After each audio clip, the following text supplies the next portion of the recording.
Welcome back. In today's episode, we're going to be speaking about embracing your weaknesses and making your strengths even stronger. Welcome to this edition of Peak Performers Podcast with your host, Thor Conklin. Thor will be sharing the necessary tools, strategies, and psychology you'll need to become a peak performer in any area of your life or business. Thor Conklin here. We give you the tricks, the tips, the tools, the strategy, the technology, and the psychology peak performers use in order to get more done and execute at the highest level. If you know what to do but struggle with getting it all done, or simply want to raise your game to the next level, this podcast is for you. Sit back and enjoy. Here in Atlanta, down the street, there's a new development going up, and it's an office building. And it's incredible what they're doing here. The foundation that they're building for this particular building is just immense. The steel that they're putting in, the concrete footings, I've never seen anything like it in my life. They are putting such an incredible foundation together. The steel beams, this is going to be one of the strongest buildings, quite frankly, I think I've ever seen built. But I can tell you one thing, no one, and I mean no one, for the next 50 years is going to be flying to Atlanta to come see this building. Why? Well, there's nothing unique about it. It's a strong building. It's built straight, but nothing unusual. No one's going to be coming to see this building. Now let's contrast that with the Leaning Tower of Pisa. How many tourists every single year fly over there to go see this particular building, this tower? Millions. Why? It's different. Is that building strong or weak? Weak. I mean, I don't know what's holding it up at this point, but that building looks like it's going to topple over at any time. But people want to see it. This episode is about embracing your weaknesses and increasing your strengths. You know, what do we do with our kids when they were in school, when they were younger? They get a report card, they bring it home, they get A in science, they get A in math, and then geography, it's a C, it's a D. What do?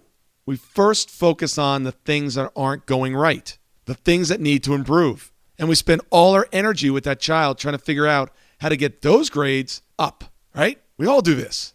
And how much time did we spend encouraging and really fostering and building additional strength in the area of math and science? What I want to encourage you to do is find those things that you're really, really good at, you're really passionate about, you love to do, and you excel better than anyone. Take those, make them better. Even increase your knowledge and your proficiency in those areas. In those areas that you're not that great in, well, you know what? Who cares? Who cares that you're not good in math or you're not good in spelling? My spelling is horrible. Horrible. Am I spending any time increasing my knowledge to get better in spelling? Nope.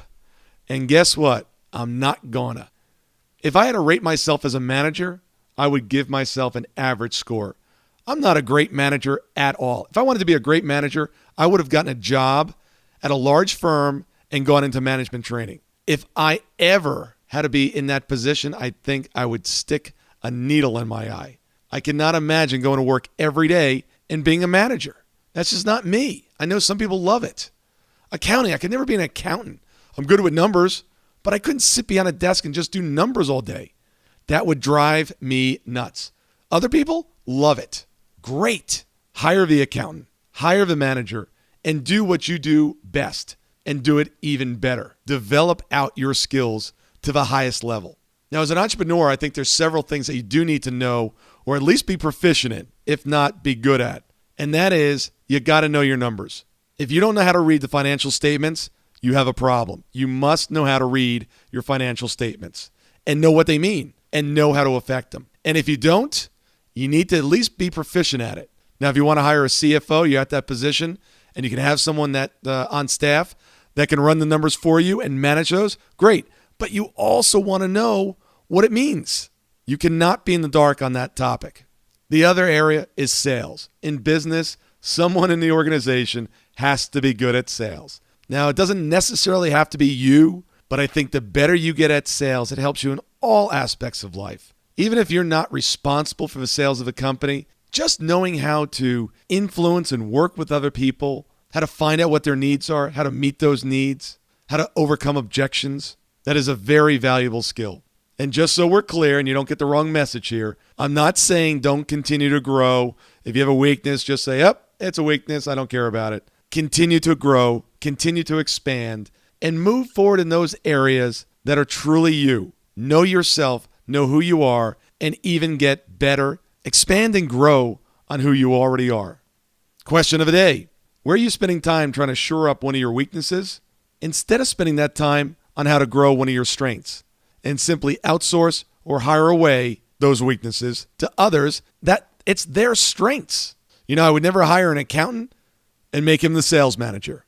I would never hire a sales manager and make him the accountant. Thank you so much for listening today. I really do appreciate your time, and I hope you found today's show valuable. If you would like to receive these shows automatically to your phone or to your computer, simply go to iTunes and subscribe. After listening to several of the shows, if you're so inclined, please leave us a 5-star rating, as this helps us reach additional people and spread the message. If you're truly committed to taking your life to the next level and doing whatever it takes to become a peak performer, but something's holding you back, something is blocking your way, and you just can't seem to figure out what it is, send me an email to info@thorconklin.com, and I'd be more than happy to get on the phone with you. We'll schedule a 15-minute discovery call. No obligation, no cost. I absolutely love to hear from the listeners, and if there's something I can do to help, I'd be more than happy to do that. Also, if you found something of great interest in today's show and you want to share that with your friends and family, simply go to my Facebook page, Thor Conklin, click on the episode, hit the share button, and share it on your page. You can follow me at Twitter @Thor Conklin. The website is thorconklin.com. We're constantly adding new free resources, discussing additional tricks, tips, tools, and strategies on how to be a peak performer. Remember, I try to keep these episodes short so you can listen to them during dot time, doing other things, commuting, driving, walking, working out. Decide to be a peak performer in all that you do. And until tomorrow, have an absolutely amazing day.